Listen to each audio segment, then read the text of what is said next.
4e régiment du génie militaire où s'est déroulée la cérémonie du 20 janvier ici à Bamako sous la présidence du président de la transition, chef de l'État, chef suprême des armées, général d'armée Assimi Goïta. Parmi les temps forts de cette célébration, nous pouvons noter le dépôt de gerbes de fleurs au monument du soldat inconnu, la remise de médailles à ceux qui ont rendu des services exceptionnels, la remise d'un chèque géant de plus de 7 milliards de francs CFA aux ayants droit des militaires tombés sur le champ d'honneur et le défilé militaire pour le chef de l'État.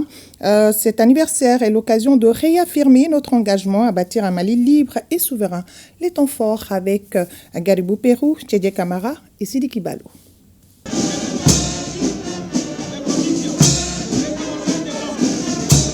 Au sol comme dans les airs, le Mali glorifie son armée. Dans les manœuvres impressionnantes arrive le général d'armée Assimi Goïta, président de la transition.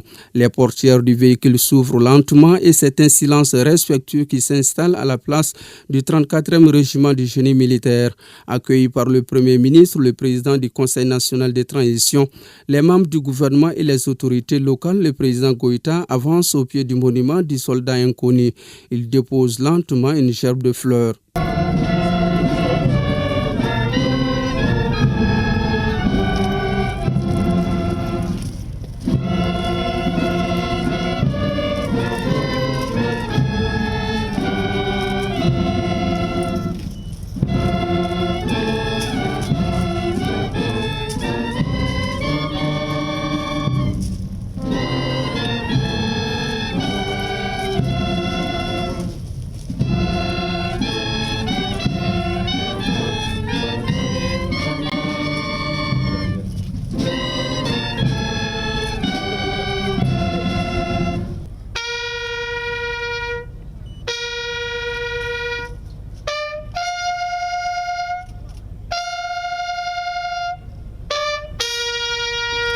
L'atmosphère se charge d'une intensité symbolique. C'est le reflet du poids de la responsabilité et des attentes qui reposent sur les épaules du président Goïta. Il salue les drapeaux qui flottent au vent tandis que les notes de l'hymne national résonnent.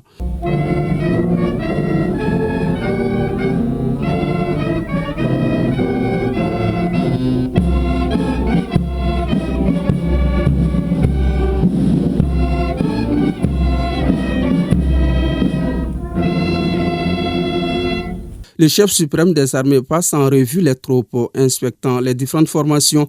Il manifeste les gestes de félicitations et d'encouragement. Tout s'harmonise pour marquer cet instant exceptionnel.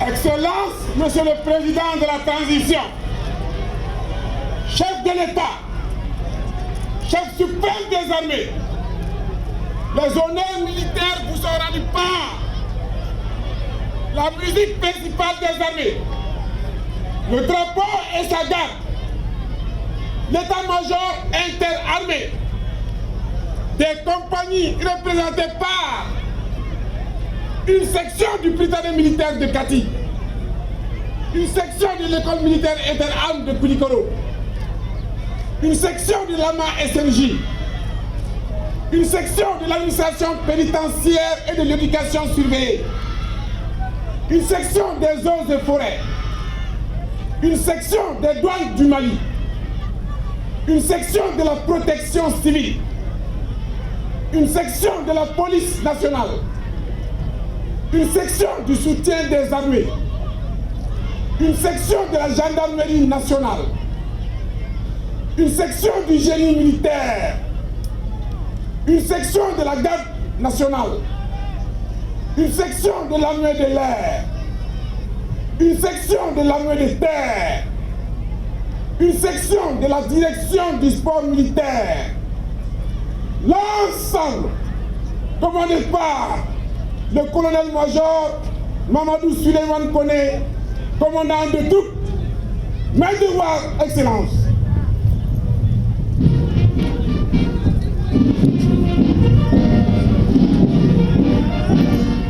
Les honneurs militaires reçus, le président de la transition, général d'armée Assimi Goïta, regagne la tribune pour assister au défilé militaire.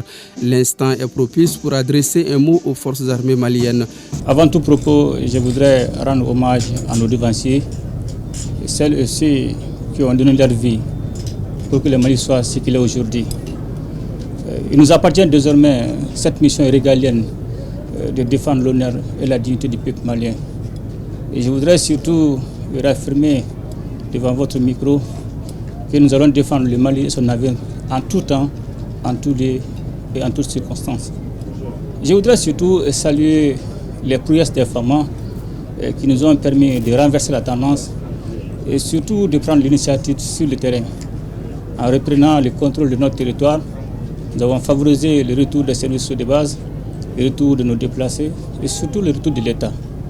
Et aussi, dans le cadre de la Confédération de l'AIS, nous avons mené plusieurs opérations conjointes qui ont permis effectivement la destruction de plusieurs bases terroristes ainsi que certains de leurs chefs. Et je voudrais surtout demander aux armées de l'AIS à plus d'engagement et de détermination jusqu'à la victoire finale. 2 actes de portée historique retiennent l'esprit militaire et civil. Des médailles de la Croix de la valeur militaire, du mérite militaire, de sauvetage et des médailles des blessés à ceux qui ont eu les comportements remarquables. Ce n'est pas tout. Le président Goïta remet aux ayants droit des militaires tombés sous le champ d'honneur un chèque de plus de 7,5 milliards de francs CFA. C'est le minimum que nous pouvons faire pour les militaires tombés sous le champ d'honneur. On ne peut pas toujours remplacer une vie, mais c'est le minimum. Nous devons assister nos militaires ainsi que leurs familles. Les portes de l'avenir sont ouvertes à ceux qui savent les pousser. Ambitieux, porteur d'espoir, le président Goïta promet la victoire contre l'ennemi, surtout avec le soutien indéfectible du peuple malien. Ce n'est que le début. Comme on l'a dit, nous allons continuer à équiper les femmes jusqu'à la victoire finale. Vous savez, aujourd'hui, nous faisons face à une certaine adversité sans équivoque, raison pour laquelle nous allons nous équiper, et défendre notre patrie jusqu'à la victoire finale. La cérémonie commémorative terminée, le président Goïta tourne vers le public. Enthousiaste, il salue les personnalités et citoyens venus pour la circonstance. La tradition qui vient d'être respectée constitue pour le chef de l'État un devoir de mémoire. Formé pour le combat, on voit la grande armée malienne debout et prête à défendre notre souveraineté nationale.